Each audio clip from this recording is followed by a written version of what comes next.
ശ്രീത്തെ C P എമ്മിൻ്റെ കൂടെ എപ്പോഴും ചേർന്ന് നിൽക്കുന്ന പാർട്ടിയാണ് സി പി ഐയിൽ നിന്ന് പിളർന്നാണ് CPM ഉണ്ടായത്, നമുക്കെല്ലാവർക്കും അറിയാം. പക്ഷേ ഇപ്പോൾ പരസ്പരം രണ്ടുപേരും തമ്മിൽ കണ്ടാൽ പാമ്പും കീരിയും പോലെയാണ്. CPI പ്രവർത്തകരും CPM പ്രവർത്തകരും നമ്മുടെ നാട്ടിൽ പല ഭാഗങ്ങളിലായി ഏറ്റുമുട്ടുന്ന വാർത്ത നമ്മൾ ഇടയ്ക്കിടയ്ക്ക് കേൾക്കാറുള്ളതുമാണ്. CPM ആണ് ശക്തമായിട്ടുള്ള പാർട്ടിയും സംഘടനാ സംവിധാനമുള്ളത്. CPM കഴിഞ്ഞ് വല്ലതും CPIക്ക് കൊടുത്താലായി എന്നുള്ള രീതിയിലാണ് കാര്യങ്ങൾ പോകുന്നത്. ഈ ഇടയ്ക്ക് തൃശ്ശൂരിൽ സുരേഷ് ഗോപി ജയിച്ചപ്പോഴടക്കം ബിനോയ് വിശ്വം CPIയുടെ ഇപ്പോഴത്തെ സംസ്ഥാന സെക്രട്ടറി അദ്ദേഹം വലിയ രീതിയിലുള്ള വിമർശനങ്ങൾ ഉയർത്തുന്നത് കണ്ടു. അപ്പോൾ അങ്ങനെ വിമർശനങ്ങൾ ഉയർത്തിയപ്പോൾ പല ആൾക്കാരും പറഞ്ഞത് ബിനോയ് വിശ്വം വരെ തലപൊക്കി എന്നാണ് പല ആൾക്കാരും പറഞ്ഞത്. അപ്പോൾ ഇപ്പോഴുള്ള സാഹചര്യത്തിൽ CPIക്ക് അർഹമായിട്ടുള്ള പ്രാധാന്യം CPM കൊടുക്കുന്നില്ല എന്നുള്ള റിപ്പോർട്ടുകൾ പുറത്തു വരുന്നു.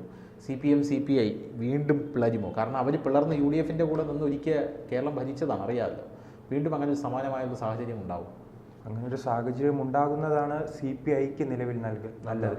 കാരണം ഇപ്പോൾ 4 സീറ്റുണ്ടായിരുന്നു. ലോക്സഭയിൽ 4 സീറ്റിലാണ് CPI മത്സരിക്കുന്നത്. തിരുവനന്തപുരം, അതോടൊപ്പം തന്നെ തൃശ്ശൂർ, മാവേലിക്കര, അതോടൊപ്പം വയനാട്. അതിൽ തൃശ്ശൂരും തിരുവനന്തപുരവും മാവേലിക്കരയും എല്ലാം വലിയ സ്വാധീനമുള്ള ഒരു മണ്ഡലങ്ങളായിരുന്നു. തിരുവനന്തപുരത്തെല്ലാം പലപ്പോഴും CPI പ്രവർത്തകർ പറയുന്നത് അങ്ങനെയാണ്. ഈ തിരുവനന്തപുരത്ത് 2 മണ്ഡലങ്ങളുണ്ടല്ലോ, ഒന്ന് തിരുവനന്തപുരവും ആറ്റിങ്ങലിലാണ് CPMൻ്റെ ആ ലോക്സഭാ മണ്ഡലവും. അവർ അവിടെയാണ് മത്സരിക്കുന്നത്, തിരുവനന്തപുരം CPIക്കും. അപ്പോൾ ഈ CPIയിൽ തിരുവനന്തപുരത്ത് ഒരു മത്സരം കടുക്കുമ്പോൾ CPMലെ പ്രവർത്തകർ മുഴുവൻ പ്രവർത്തിക്കാൻ പോകുന്നത് ആറ്റിങ്ങലാണ്. അങ്ങനെ തിരുവനന്തപുരത്ത് ഇവർക്ക് വലിയ തിരിച്ചടി ഉണ്ടാകുന്നു. പ്രവർത്തിക്കാനോ പോസ്റ്റർ ഒട്ടിക്കാനോ ആളില്ലാതെയാണ് തങ്ങൾ പരാജയപ്പെടുന്നതെന്ന് തുടർച്ചയായി തന്നെ ഇവർ പരാതി ഉന്നയിക്കുന്നുണ്ട്. ഇപ്പോൾ 2014 ആയാലും 19 ആയാലും 24 ആയാലും ഇവർ 3-ാം സ്ഥാനത്തിലേക്കാണ് പിന്തള്ളപ്പെടുന്നത്. അതിന് പിന്നീട് കരുത്തുള്ള ഒരു മണ്ഡലമാണ് തൃശ്ശൂർ. ആ മണ്ഡലത്തിലെ സ്ഥിതിയും സമാനമാണ്. ഇതിനു മുൻപെല്ലാം പ്രതാപന് മുൻപ് വിജയിച്ചിരുന്നത് അവിടെ CPI ആണ്. തുടർച്ചയായി CPIക്ക് വളരെയധികം സ്വാധീനമുള്ള, കേരളത്തിൽ പൊതുവെ അവർക്ക് സ്വാധീനം കുറവാണ്, പക്ഷേ ഒറ്റയ്ക്ക് നിന്ന് ജയിക്കാൻ കഴിവുള്ള ഒരു ജില്ലയായിരുന്നു തൃശ്ശൂർ. അവിടെയും ഇപ്പോൾ സ്ഥിതി വളരെ മോശമാണ്. അത് നാം ഈ ഡീലാരോപണമെല്ലാം ഉണ്ടല്ലോ, ആദ്യം തന്നെ ഈ അൻവർ ഉൾപ്പെടെയുള്ളവർ തുടക്കം മുതൽ തന്നെ പറഞ്ഞിരുന്നതായിരുന്നു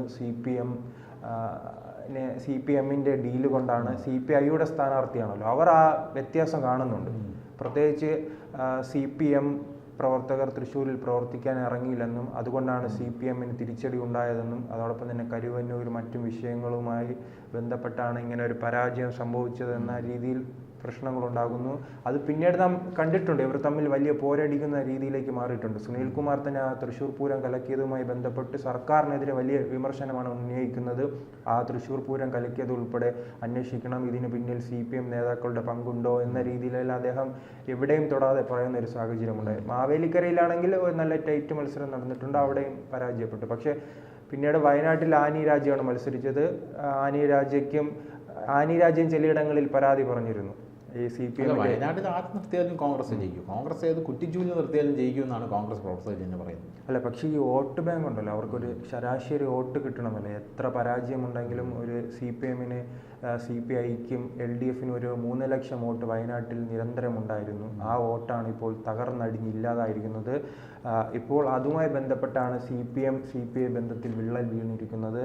ഈ സത്യൻ മൊഹേരി CPIയുടെ പ്രധാനപ്പെട്ട ഒരു മുഖമാണ്, മുതിർന്ന നേതാവാണ്. അദ്ദേഹം 2014 അവിടെ മത്സരിക്കാൻ നിന്നപ്പോൾ ഈ ഷാനവാസുമായി വെറും 20,000 വോട്ടിനാണ് തോൽക്കുന്ന ഒരു സാഹചര്യമുണ്ടായി. അന്നായിരുന്നു ഏറ്റവും അധികം CPMന് വോട്ട് ലഭിച്ചത്. അന്ന് 3,56,165 വോട്ട് സത്യൻ മൊഹേരിക്ക് ലഭിക്കുന്നു. ആ ചരിത്രത്തിൽ ഏറ്റവും വലിയ വോട്ടായിരുന്നു. അതോടൊപ്പം തന്നെ 2009 നടന്ന തെരഞ്ഞെടുപ്പിലും CPIയുടെ സ്ഥാനാർത്ഥിക്ക് അന്ന് 2,57,000 ലഭിക്കുകയാണ്. പ്രത്യേകിച്ച് മുസ്ലിം ലീഗിൻ്റെ ഒരു കോട്ടയാണ്. അതോടൊപ്പം തന്നെ CPMന് സ്വാധീനമുള്ളത് ആകെ മാനന്തവാടി പ്രദേശങ്ങളിലും കൽപ്പറ്റ, അങ്ങനെ വയനാടിൻ്റെ ചില മണ്ഡലങ്ങളിൽ മാത്രം. ഈ വയനാട് മണ്ഡലമെന്ന് നാം പറയുമ്പോഴും വയനാട്ടിലെ 3 നിയോജക മണ്ഡലവും അതോടൊപ്പം തന്നെ മലപ്പുറത്തെ 3 മണ്ഡലവും തൃശ്ശൂരിലെ കോഴിക്കോട്ടെ തിരുവമ്പാടി മണ്ഡലവും, അങ്ങനെ 7 നിയോജക മണ്ഡലം ചേരുന്നതാണ് വയനാട്. അതിനാൽ തന്നെ മലപ്പുറത്തെ പല മണ്ഡലങ്ങളിൽ CPMനും CPIക്കും സ്വാധീനമില്ല. അവിടെ പരമ്പരാഗതമായി തന്നെ മുസ്ലിം ലീഗിനാണ് സ്വാധീനം. തിരുവമ്പാടിയിലേക്ക് വരുമ്പോഴേക്കും കോൺഗ്രസിനും സ്വാധീനമുള്ള ഒരു മണ്ഡലമാണ്. അവിടെ ഇപ്പോൾ CPMനും ചെറിയ രീതിയിൽ അവിടെയാണ് വിജയിച്ച് കയറുന്നതെങ്കിലും അത് കോൺഗ്രസിൻ്റെ മണ്ഡലമാണ്. പക്ഷെ അവർക്ക് എന്തെല്ലാം സംഭവിച്ചാലും ഒരു 2.5 ലക്ഷത്തിനും അവിടെ തന്നെ 3 ലക്ഷത്തിനും ഇടയ്ക്ക് വോട്ടുണ്ട്. ആ വോട്ടാണ് പൂർണ്ണമായി തന്നെ ഇല്ലാതായിരിക്കുന്നത്. ഇതിന് കാരണം CPM ആണ്. CPM-ന്റെ പ്രവർത്തകരും നേതാക്കളും കാലുവാരിയതായും അവർ പ്രവർത്തിക്കാൻ ഇറങ്ങിയില്ല എന്ന തരത്തിലുള്ള വിമർശനമാണ് ഉണ്ടാകുന്നത്. ആ വിമർശനം ഉന്നയിച്ചിരിക്കുന്നു. അത് അവർ പറയുന്നത് ശരിയാണ്. കാരണം ഈ വയനാട് മണ്ഡലം രൂപീകരിച്ചത് ശേഷം ഇത്രയും പിന്നിലോട്ട് പോയിട്ടില്ല. ഇപ്പോൾ അദ്ദേഹത്തിന് ലഭിച്ചിരിക്കുന്നത് വെറും 2,11,407 വോട്ട് മാത്രമാണ്. BJPക്ക് ലഭിച്ചിട്ടുണ്ട് 1 ലക്ഷം. BJP 1 ലക്ഷം വോട്ട് ഇപ്പോൾ സുരേന്ദ്രന് 1,40 ലഭിച്ചപ്പോൾ 1 ലക്ഷത്തി കുറച്ചും കൂടെ ലഭിക്കുവാൻ അവരുടെ NDAയുടെ സ്ഥാനാർത്ഥിക്ക് കഴിഞ്ഞിട്ടുണ്ട്. പക്ഷേ ആനി രാജയെ കമ്പയർ ചെയ്ത് നോക്കുമ്പോൾ വലിയ തിരിച്ചടി എന്ന് പറയുമ്പോൾ കഴിഞ്ഞ ആനി രാജയ്ക്ക് അന്ന് 2,83,000 സംതിങ് വോട്ട് ലഭിച്ചപ്പോൾ ഇത് 2,11,000 ചുരുങ്ങിയിരിക്കുകയാണ്.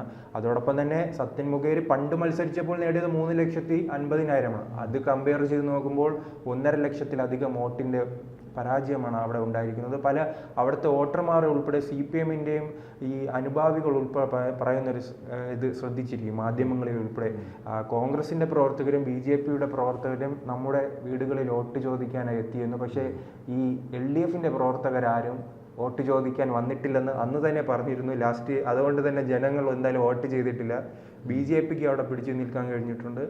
കോൺഗ്രസ് വലിയ മുന്നേറ്റം 4 ലക്ഷത്തിലധികം കേരള ചരിത്രത്തിൽ തന്നെ ഏറ്റവും വലിയ ഒരു ഭൂരിപക്ഷത്തിലേക്ക് അതിൻ്റെ സമീപം എത്തുവാൻ എന്തായാലും പ്രിയങ്കയ്ക്ക് കഴിഞ്ഞിട്ടുണ്ട്. അതിനാൽ തന്നെയാണ് ഈ പ്രശ്നങ്ങൾ ഉടലെടുക്കുന്നത്. ചിലപ്പോൾ മുൻപെല്ലാം അങ്ങനെ ഒരു ചർച്ചയിലുണ്ടായിരുന്നുണ്ടല്ലോ UDF-ലേക്ക് കടന്നു പോവുക. UDF തന്നെ പലതവണ CPM-നെ സ്വാഗതം ചെയ്യുന്ന സാഹചര്യം ഉണ്ടായി. പ്രത്യേകിച്ച് ഈ തൃശ്ശൂരിലെ പരാജയത്തിന് ശേഷം പലതവണ CPI തങ്ങളുടെ പാളയത്തിലേക്ക് സുധാകരൻ ഉൾപ്പെടെയുള്ളവർ ക്ഷണിക്കുന്ന സാഹചര്യമുണ്ടായി. പക്ഷേ എനിക്ക് തോന്നുന്നു പിന്നെ പാർട്ടി പിളർന്നതിന് ശേഷം CPIക്ക് കുറച്ചെങ്കിലും വളർച്ച ഉണ്ടാക്കാൻ കഴിഞ്ഞത് ഈ കോൺഗ്രസിൻ്റെ കൂടെ നിന്നപ്പോഴായിരുന്നു. അന്ന് അച്യുത മേനോനായിരുന്നു മുഖ്യമന്ത്രി. അന്ന് CPIയുടെ അച്യുത മേനോൻ കേരളത്തിൽ തന്നെ ഏറ്റവും മികച്ച മുഖ്യമന്ത്രി ആരെന്ന് ചോദിച്ചാൽ ഒന്നാമത്തെ പേര് അച്യുത മേനോനാണ്. അത് CPIയുടെ മുഖ്യമന്ത്രിയായിരുന്നു. അന്ന് കോൺഗ്രസും അതോടൊപ്പം തന്നെ CPI മത്സരിച്ചപ്പോഴായിരുന്നു ആ മുഖ്യമന്ത്രി ഉണ്ടാകുന്നത്. അതോടൊപ്പം തന്നെ പിന്നീട് വാസുദേവൻ നായർ എന്ന് വരുന്നു. അദ്ദേഹവും CPIയുടെ മുഖ്യമന്ത്രിയായിരുന്നു. അങ്ങനെ CPI കോൺഗ്രസ് സഖ്യം ഭരിക്കുമ്പോഴായിരുന്നു കേരളത്തിൽ പല വികസന പ്രവർത്തനങ്ങളും മികച്ച രീതിയിലുള്ള കേരളത്തെ മുന്നോട്ട് കൊണ്ടുപോകാൻ സഹായിച്ചതും CPIക്ക് ഒരു വളർച്ച ഉണ്ടായത്. മറിച്ച് LDF-ലേക്ക് വരുമ്പോൾ ഏറ്റവും വലിയേട്ടനായി കരുതുന്നത് CPM-നെയാണ്. ഇവർ ചെറിയ സഖ്യകക്ഷിയായിട്ടാണ് അവിടെ പ്രവർത്തിക്കുന്നത്. പലയിടങ്ങളിലും CPM എന്താണോ പറയുന്നത് അതനുസരിച്ച് മുന്നോട്ട് പോകുക. അല്ലാത്ത പക്ഷം എതിർപ്പ് പ്രകടിപ്പിക്കും. അത് പിന്നീട് പല മണ്ഡലങ്ങളിൽ CPI ഒരു സ്ഥാനാർത്ഥിയെ നിർത്തും. പക്ഷേ CPM-ന് ഇഷ്ടപ്പെട്ടില്ലെങ്കിൽ അവിടെ കാലുവാരി പരാജയപ്പെടുത്തുന്ന ഒരു സാഹചര്യമുണ്ട്. ഇപ്പോഴുള്ള പിന്നീടുള്ള നമുക്കറിയാം പണ്ട് ഉണ്ടായിരുന്ന സെക്രട്ടറിമാരെല്ലാം അപേക്ഷിച്ച് പുതിയ കാലത്തെ സെക്രട്ടറിമാരെല്ലാം എന്താണോ CPM പറയുന്നത് അതനുസരിച്ച് മുന്നോട്ട് പോകുക എന്നതാണ് ഇപ്പോൾ CPI-യുടെ സെക്രട്ടറിമാരുടെ പ്രവൃത്തി. ഒരു കാലത്തെല്ലാം യഥാർത്ഥ പ്രതിപക്ഷം പാർട്ടി ഭരണത്തിൽ വരുമ്പോൾ യഥാർത്ഥ പ്രതിപക്ഷം ആരെന്ന് ചോദിച്ചാൽ എപ്പോഴും CPI ആയിരുന്നു. എന്ന് പറഞ്ഞാൽ CPM ചെയ്യുന്ന ഇത്തരം വിവാദങ്ങളും അതോടൊപ്പം തന്നെ എന്തെങ്കിലും പ്രശ്നങ്ങളും ഉണ്ടെങ്കിൽ അത് ജനങ്ങളോടൊപ്പം നിന്ന് പരിഹരിക്കാൻ ശ്രമിച്ചുകൊണ്ടിരുന്നത് ഒരു കാലത്ത് CPI ആയിരുന്നു. അങ്ങനെ ഒരു പ്രതിപക്ഷ സ്വഭാവം ഉണ്ടായിരുന്ന CPI ഇപ്പോൾ പൂർണ്ണമായി തന്നെ ഇല്ലാതായി. അവർ സ്വാധീനം ഓരോ ദിവസം ചെല്ലുന്നതോറും കീഴ്പ്പെട്ടു. CPM-ന്റെ സ്വാധീനം വലിയ രീതിയിൽ കുറഞ്ഞുകൊണ്ടിരിക്കുക. അതാണ് ഇന്നലെ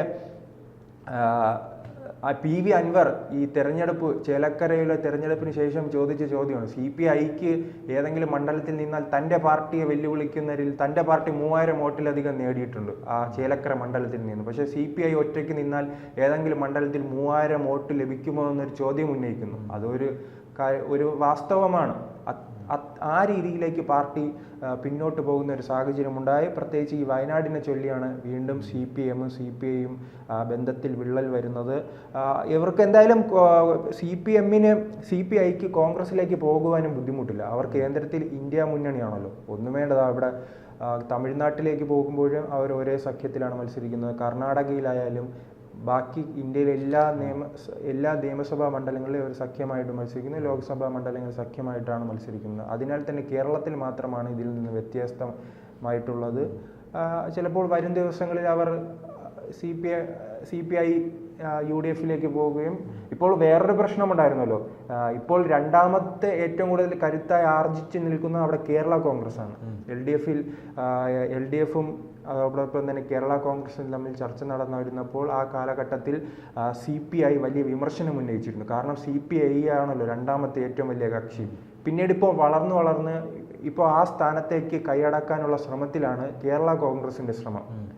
അപ്പോൾ ആ ശ്രമം ഉള്ളത് കൊണ്ട് തന്നെ CPI വിചാരിക്കും ചിലപ്പോൾ തങ്ങൾ UDF-ലേക്ക് എത്തുക, UDF-ൽ നിന്ന് പ്രവർത്തിക്കാൻ എന്തായാലും നല്ല ഓഫറുകൾ കൊടുത്താൽ ചിലപ്പോൾ VD സതീശനും അതോടൊപ്പം തന്നെ K സുധാകരനെല്ലാം വന്നതിന് ശേഷം എല്ലാ പാർട്ടികളെയും തങ്ങളിലേക്ക് എത്തിച്ച് എങ്ങനെയായാലും 2026 അധികാരം നേടുക എന്ന ലക്ഷ്യമുണ്ട്. അത്തരത്തിൽ CPI-യെയും അതോടൊപ്പം തന്നെ PV അൻവർ മറ്റ് BJP-യിലെ പ്രധാന നേതാക്കളെ തങ്ങളിലേക്ക് എത്തിക്കുക, അത്തരം വലിയൊരു ഇത് നാം BJP-യുടെ ഭാഗത്തു നിന്നും കേന്ദ്രത്തിലെല്ലാം കണ്ടിട്ടുണ്ട്. പല സംസ്ഥാനങ്ങളിലും എല്ലാ പാർട്ടികളെയും തങ്ങളിലേക്ക് എത്തിക്കുക, അതോടൊപ്പം തന്നെ നേതാക്കളിലേക്ക് എത്തിക്കുക, അതിലൂടെ വലിയ തരംഗമായി മാറി അധികാരം പിടിക്കുക എന്നതാണ് BJP-യുടെ തന്ത്രം. ആ തന്ത്രത്തിന് സമാനമായൊരു തന്ത്രമാണ് ഇപ്പോൾ കേരളത്തിൽ എന്തായാലും കോൺഗ്രസ് പയറ്റുന്നത്. അതിൻ്റെ തുടർച്ചയായിട്ടായിരുന്നു സന്ദീപ് വാര്യറിനെ കൊണ്ടുവരുന്നു, അതോടൊപ്പം തന്നെ മറ്റ് പാർട്ടികളെ തങ്ങളിലേക്ക് അടുപ്പിക്കാൻ ശ്രമിക്കുന്നു.